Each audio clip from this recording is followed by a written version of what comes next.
Welcome to the Marriage and Menopause podcast. I'm David, And I'm Judy. and we are here to talk about how menopause is ruining relationships.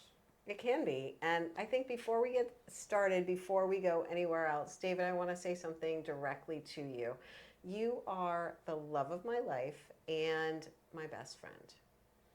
Well, you've always been my person, even when those moments when you didn't realize that you couldn't feel like yourself. You still saw me, and I still saw you, and I still loved you. Perfect. I think what we survived is something that countless couples never talk about, and they pay the price for that silence. They really do. We didn't know it was happening to us, but your steadiness is one of the reasons why we're sitting here today. And that part of it, that love, that partnership, the persistence, that's the part that never gets mentioned when people talk about menopause. Yeah, I mean, we weren't warned, we weren't educated, we weren't prepared, and because no one talks about what hormone loss actually does, menopause hits couples like a freight train. I mean, it's just they never see it coming. I mean, Right. I'm a grown man in my 50s, and no one had ever talked to me about what menopause really is. I mean, Right. you know, so not in school, not in life, not by any doctor. That wasn't one of the discussions that I had with my parents. I don't know the symptoms. I don't know the emotional toll it takes on you. I didn't know the emotional fallout. I didn't know how it could change our connection, our desire, your desire, our communication, our patience, everything. Right. I think that menopause is probably the most undertaught, underdiscussed medical event in a woman's entire life. And that's not right. And we deserve better. I think men don't talk about this, women don't talk about this, doctors barely talk about this. So couples walk into this whole transition just completely blind. And when you walk into something this big and this life altering without any information, without any framework as to what's going to happen, you blame yourself, you blame each other, the relationship suffers, you assume that the marriage is broken, that something is wrong with you. Nobody, and we certainly didn't say, oh, okay, this feels bad. It's probably your hormones. We don't do that. So I want to be specific at least about that point. Estrogen affects every part of a woman's body, her mind, her bones, her joints, absolutely everything. Estrogen regulates like serotonin and dopamine. So that affects mood and stability and motivation, and progesterone. That is something that interacts with GABA, which is a hormone that affects your calm and it affects your sleep, which changes drastically during the menopause transition. And testosterone influences sex drive, confidence, energy, absolutely everything. And when those hormones decline and fluctuate, you don't just get like a symptom that you can pinpoint and go, aha, that's it. You get all of these changes that just happen all the time and all at once. And couples are not trained for this change at all. And we really should be. Yeah, that's the part that shocks me the most. I mean, that if a hormone can change your life that radically, if it can affect your wife's emotions, your sex life, your communication, the way you connect with each other. I mean, shouldn't someone somewhere say something? I Yeah. mean, shouldn't someone prepare couples for that? Instead, we get nothing. Absolutely zero, and that silence between us almost cost us everything. That's true. Menopause, when you see memes online, when you look on social media and it's just, a meme about a hot flash, they're kind of poking fun at it and it's talked about like it's a punchline or a nuisance. it's not ever really talked about like this is something really serious and it could completely destabilize your marriage, even if you have a very strong marriage. In a doctor's office, oftentimes women get dismissed. You've even seen that happen to me. Mm-hmm. And as a partner, I think I know you were left guessing. And doctors aren't even really given training about menopause. So they just don't understand anything about it, really. There's just so little information that we ended up, I think, thinking that hormonal decline was what like a relationship problem was or something. We just thought everything that was going on was the issue, and it was really what was happening within me that was the issue. Yeah, that's why we're doing this podcast, right? I Yep. mean, not because we're perfect, because Lord knows we ain't, but because we survived something that we didn't have a language for, that we have a way to communicate about. And we know now what the real problem is, and it wasn't us, it was the silence around menopause. Yeah. If couples had the information that we will share throughout this podcast and all the podcasts that we plan to do, I think that a lot of relationships could be saved because this is just such a big deal. Women, I hope through us talking, will feel less alone, and men will actually understand what's happening with their lives, with their and men will actually understand what's happening with their wives. I felt like I was trying to decode messages in a language I didn't even understand. Like I would look at you sometimes and just say things to you, or you'd say things to me, and it just wouldn't match up. And I'd go, "Am I like speaking Chinese or something here?" Because it just wasn't. Nothing was making sense, and ultimately, I didn't know how to help. Right. I think 2023 was our big year when I feel like the bottom just had dropped out, at least for me. Like, I was really struggling. I would be angry all the time. I would go from being numb to overwhelmed, and I would completely withdraw. And I honestly believe that every single one of those feelings was real, that I was really just unhappy, that it was an actual, rational, grounded feeling. I didn't have any idea that this was hormonal. Right, and from my side, I didn't know like what to say. I thought that everything I was saying was completely the wrong thing. Everything was loaded, either a loaded question or a loaded answer, and I didn't, understand why. Yeah, I actually listed our home for sale. I just wanted everything to be done.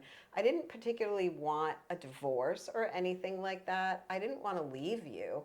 I just sort of pictured living somewhere else in an RV, just traveling somewhere, maybe going to another state. I don't even know what the actual emotions were. I just really felt done. Like that I was emotionally finished with everything, that the life that we had didn't fit me anymore. I didn't feel connected to anything. I really didn't. Not work, not life, not even us. And I understand now that those emotions were just very hormonally amplified. But at the time, they felt like the truth. Yeah, when you came to me and said, "Let's put the house up for sale," I thought that was just like a mutual shift we were going to make. That like you just said, you wanted adventure. You wanted to get an RV, and we were going to travel the country and spend more time with the grandkids and that kind of stuff. I didn't realize that it was coming from this emotional, overwhelming thing. Um, I didn't realize that it would, what you were really looking for was an escape from all these feelings that you didn't understand, and that none of it looked hormonal from the outside. It just looked like you were stressed, and we just needed to make a change. Yeah.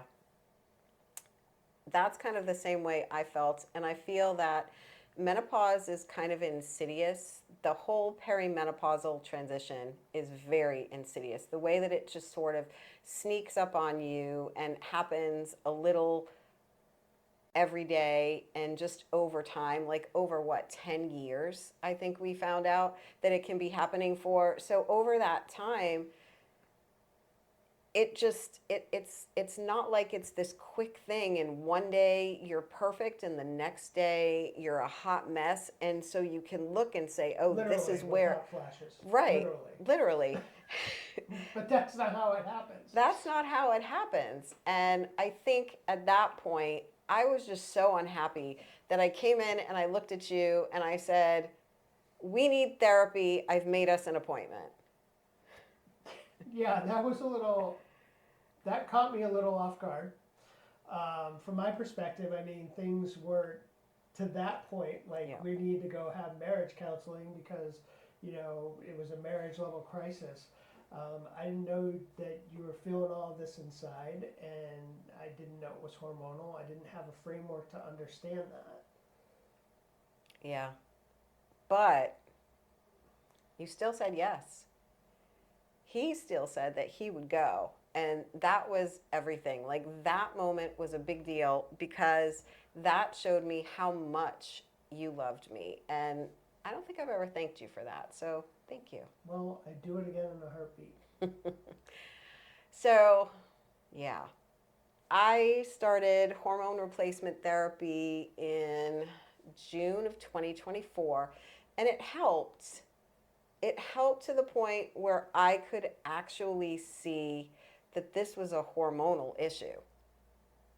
I found some stuff online and it was good for a little while, but then things continued to get worse. So I saw my doctor, and I remember when she told me that she could only prescribe hormone replacement therapy to a certain strength, but that Mm-hmm. at this point, I was probably fully menopausal and I needed more than that. So she referred me to another OBGYN who could give me higher hormone therapy through pellets. And I supplement now testosterone and estrogen through pellets every 12 weeks. And I take progesterone at night for sleep. And you know this, Yep. within days, the fog in my head just kind of lifted a little bit. My personality came back. My connection to you came back. My sex drive came back. I didn't become like a new person. I became who I was. I became myself again, which was amazing. Right, and I remember the moment I felt you come back, and I don't want to say that because it wasn't just dramatic and it wasn't like you changed. It was like you said, you came back as yourself. It was just, you laughed in the way that I hadn't heard in a long time, or you touched my arm in the kitchen, or you looked at me the way you used to look at me before. And it was like you slipped out of a fog and, into the room again. Yeah. And the cool thing was that the first thing that for me that came back was actually you. The way that I love you, the way that I see you, and for the first time in a very long time, we could actually reconnect. And I feel like if I hadn't found hormone replacement therapy, if I hadn't pushed for answers, if we hadn't actually done therapy, we could have ended a really good marriage, a marriage that we both still wanted. And that is how powerful hormone decline really is. Yeah, it's really very eye opening when it actually happens. And that's why we're here to tell you how severe hormone decline can be. We've been through this, so we can give you some information or some language to understand what's happening. And I think that's the key is the understanding. Like we said at the top of this whole podcast, we didn't understand everything that was going on. But now, we can share that with all of you. Yeah. So there is good news. 2025 for us had been really healing. We connected again, we understood each other again, and I think that we've kind of walked through this and that we appreciate each other more, because we actually can look back now with hindsight always being 2020. We can see what we got through, and we can actually look at what we went through and like give ourselves a thumbs up because we did okay. Right. We're stronger now because we know what we're fighting against. What was the thing we yesterday? The tagline. We deserve better. Yes, we deserve better, and it's Mhm. not, it's each other, and it's not having to deal with this in the dark. Yeah. Well, why don't you give men some? Yeah. So, guys, this is for you. All right. If menopause hit your marriage like a freight train, you're not weak. You're not crazy. Okay. You were never trained for this. No one ever is. Nobody handed you a manual. Nobody gave you a Christie's manual on this.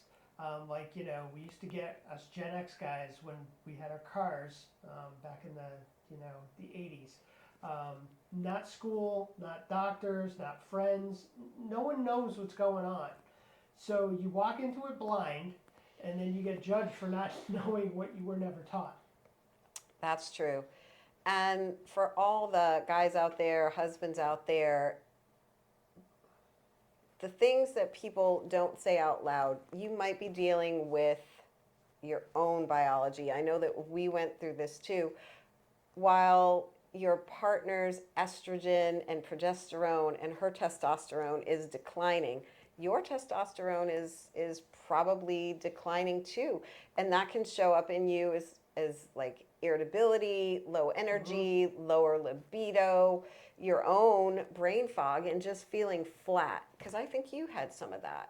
Yeah. So if you're not yourself either, it's worth getting your testosterone checked with a clinician. And it's not to excuse any of the things that are going on, but it's really just to get some answers and some data, because data is super important. We found out two people who are just running on empty, it turns like normal problems into more crisis level feelings. So the mistake that you might make is taking her symptoms personally. Like, you think it's you. It's something you're doing that, like I said earlier, you're not making the connections. Everything's a loaded question or a loaded answer. You think that she's always mad at you, that she's rejecting you or falling out of love with you. And sometimes you do need to step up, but a lot of what you're seeing is overload.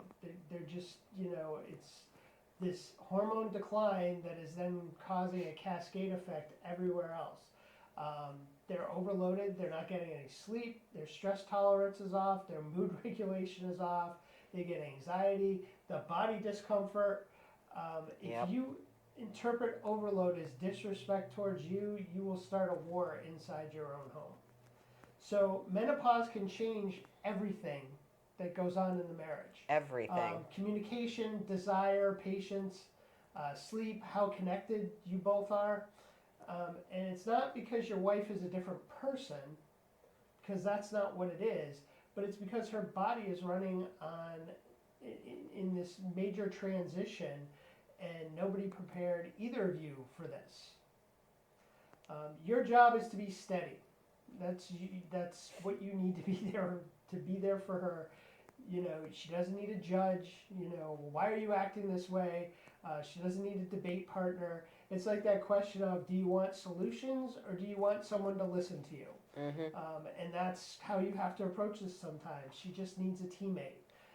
So you have to be the steady one. Yeah. What do you want to ask? There's probably 3 easy questions that are not judgmental, that are not problematic, that aren't gonna, start conflict. And that's, like I just said, do you want comfort or do you want solutions? That's a good one. Do you want space or do you want closeness? Because it could go either way. Sometimes they just, your wife, just because of the hormone imbalance, is either not going to want anyone around her or is going to want everyone like smothering her. And then probably the last thing is just the simple question of, what would make things easier for you right now? What can I do to make things easier? That was Um, helpful. and then, just, I guess, for lack of a better term, affirmations. Things like, I believe in you, or I believe you, not so much I believe in you, but when she tells you her symptoms or what's going on with her, I believe in you. Like, my first career was as a paramedic. And one of the things they taught you about, like, dealing with people who are having psychological issues is not to tell them they're crazy. You don't want to, you also don't want to buy into whatever, their situation is. But what you say is, I believe you. I believe that you see pink elephants on the wall. I don't see them, but I believe you do. And then, this is not a zero-sum game. There is not a winner and a loser. So, one of the other things to affirm is that no one's trying to win here, that we're just trying to stay close and we're trying to get through this as a team. And then if things start to get a little bit overwhelming for you, you just have to, and you need a moment or you need some space, it's okay to say things like, let's pause. I'm going to come back. I'll come back to this, but I need a minute. Yeah, I think that that's important. And I think for a woman going through perimenopause, through this menopausal transition, the biggest question, or the biggest thing to say that you just said is, I believe you. Because honestly, I didn't even believe what was happening. Like, my skin was itchy, my ears were ringing, my wrists hurt. One night, I remember I didn't change the empty toilet paper roll because my fingers just, they ached so much. And you actually were like, what, why didn't you just change the toilet paper roll? Because it's a thing that I do.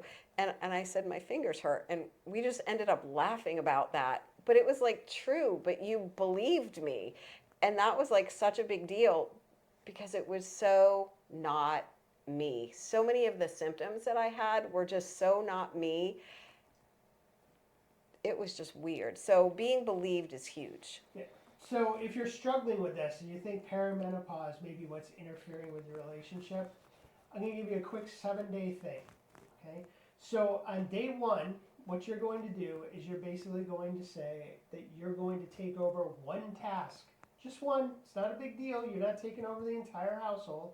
Just one task for the entire week. Whether that's dinner, whether that's cleaning up, whether that's, taking care of, the kids, getting them out the door in the morning, whatever that is. The next thing is day 2, you basically commit to having no heavy discussions after 8 o'clock. What you want to do in that case is you're looking to protect sleep because Right. you know how important sleep is. Sleep is everything. And then remember on day 3, remember to ask that question. Do you need comfort or do you need solutions? Not everything needs an answer. Not everything needs, a game plan for this is how we're going to attack this and fix it. Sometimes it's just your wife just wants you to listen to her. On day 4, sit down and create that pause word. All right, maybe it's something like reset. That we're gonna pause here for a second because things are starting to get out of things are starting to spiral or things are starting to get a little bit out of control, and you want to use that word before the blow up. Like ours right now is kind of weird. If you've ever watched the TV show Letterkenny, when I start getting a little bit crazy or we start getting to that point, you will look at me and say, Take it down a notch, Squirrely Dan. right, exactly. That's where we go with that. So that was like day 4. That's creating the pause word. Day 5, it's going to be just 10 minutes of non-sexual closeness, just like sitting together on the couch.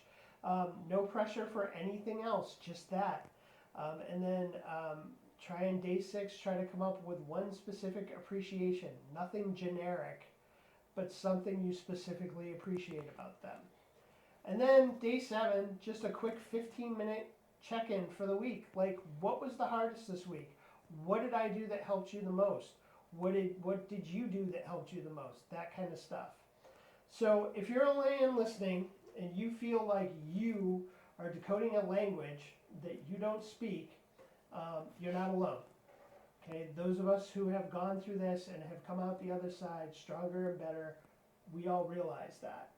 Um, you got to start with steadiness and structure because that's how you kind of learn the language. And you'll be shocked how fast that lowers the temperature. Yeah. Not the hot flash temperature, No. just the temperature The of what's temperature. going on. Yeah. I think, like David is saying, the important thing for us is we got through this. I think because I'm tenacious and because I pushed for answers, but we might not have. Well, that's one way to describe stubbornness. Stubbornness, okay. yes, I'm stubborn.